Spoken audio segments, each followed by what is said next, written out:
For months, she parked in his driveway like it was hers. That was, until he called the tow truck, twice. What followed was a downfall so public, the entire neighborhood couldn't stop watching. Gabe Watson was a patient man. He had to be. Every day, he taught 8th grade science at Eastbrook Middle in Lakeland, Florida. His job was to make atoms and chemical reactions sound more exciting than whatever TikTok trend had the kids' attention that week. Gabe had a system to his life, a rhythm he didn't like disrupted. His home was a modest, well-kept one-story brick house with a clean lawn, a small driveway that fit his car, and maybe one guest. It wasn't much, but it was his sanctuary, a place to decompress, grade tests, and catch the Dolphins game in peace. Until Simone Everly moved in next door and decided his driveway was up for grabs. The first time Gabe saw her silver Lexus RX parked smack in the middle of his driveway, he gave her the benefit of the doubt. Maybe she had visitors and needed to shuffle cars. No big deal. He let it slide. But then it happened again. And again. Each time, Simone had an excuse. Just running inside for a second. Dropping something off. She'd flash a tight, forced smile and wave her manicured hand like the issue was beneath her.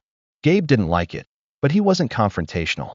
He let things go, until the day he came home, drained after a chaotic day with restless students, and found her Lexus parked in his driveway. No one was around. He exhaled through his nose and walked over to her front door. When Simone answered, the look on her face made it clear she already knew why he was there. "Gabe, what's wrong?" she asked, playing innocent. "Your car's in my driveway again." She blinked, feigning confusion. "Oh, I had a delivery, and the truck needed space to turn around. You don't mind, do you?" "I do, actually," he said evenly.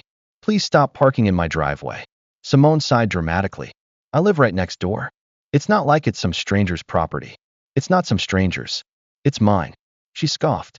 "Are you really that bothered by a car for a few minutes?" "It's not a few minutes. It keeps happening. I needed to stop." She let out a laugh. All right. No need to get all dramatic. I'll move it." And she did that time. But it didn't end. Over the next few weeks, Gabe came home to find her car, and sometimes someone else's, taking up his space. Notes he left disappeared. Knocks at her door went unanswered. One evening, Gabe arrived to find not only Simone's Lexus in his driveway, but a black BMW, too. Enough was enough. He parked on the street, snapped photos, and knocked on Simone's door with a new level of force. She answered sluggishly, annoyance written all over her face. "Whose car is that?" "My friend's. We were having a little gathering. You weren't home, so I figured it wouldn't matter." "It does matter," Gabe said firmly. "This is my home, not your extra parking lot." She tilted her head, arms folded. "You should have told me earlier. I would have moved it. I am telling you now. Move it." With another eye roll, she finally stepped inside and made the call.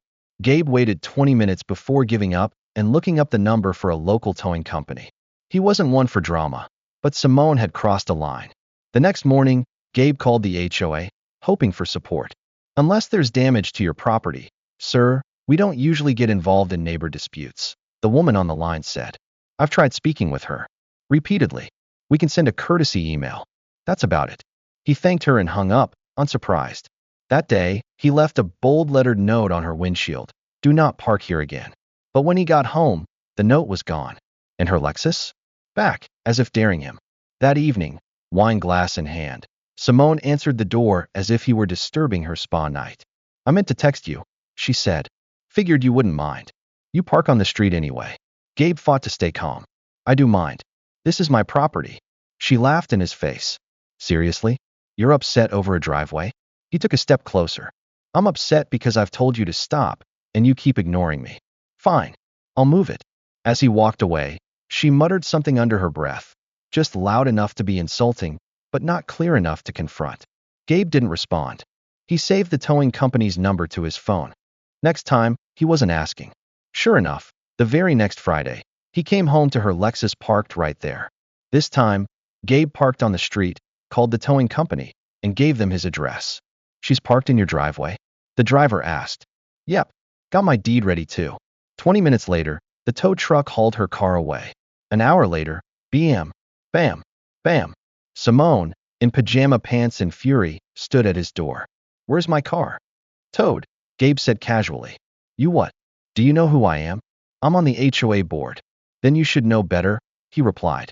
She screamed threats, called the cops. They showed up, checked Gabe's deed, and shrugged. He's within his rights, ma'am. Simone fumed. But it wasn't over. She retaliated.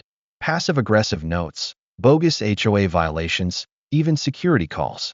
One day, Gabe was watering his lawn when security rolled up. Got a call about suspicious activity. He looked towards Simone's house. There she was. Suspicious? I'm watering grass. The officer nodded and drove off. Gabe had enough. He walked over. I know you called. Oh, Reggie, no need to be rude. He smirked. I'm done playing games, Simone. Keep pushing, and we'll see what happens. A week later, she parked there again. This time, Gabe was hosting a family cookout. He called the tow truck again, sat on his porch with a folding chair and a bottle of water. When the truck arrived, Simone came storming out. You called again. You parked again. There was no street parking. Not my problem. I have connections. You'll regret this. Gabe laughed. No, Simone. You will. As her Lexus disappeared down the street again, the neighborhood took notice. Simone tried to flip the narrative. Flyers, HOA-wide emails, claims of harassment. But no one bought it. She fined me $200 for wind chimes. She called security on my kid for riding a scooter. The community had had enough. At the next HOA meeting, Gabe sat across from Simone. We have a complaint, a board member announced. Against Simone Everly. Her jaw dropped. Misuse of security calls, unauthorized HOA emails, retaliation, the list goes on. Simone had no defense. Her power was slipping. Then she stole Gabe's trash bins. He took pictures, filed a formal complaint. By the end of the week, Simone was removed from the HOA board. She never parked in Gabe's driveway again. She never spoke to him again. A few months later, a for sale sign appeared on her lawn. Gabe stood on his porch, watching the moving trucks. Finally, peace. Some people think they can get away with anything. Until someone pushes back. And when they do, the whole world watches them fall. If you enjoyed this story, don't forget to subscribe. There's always more where that came from.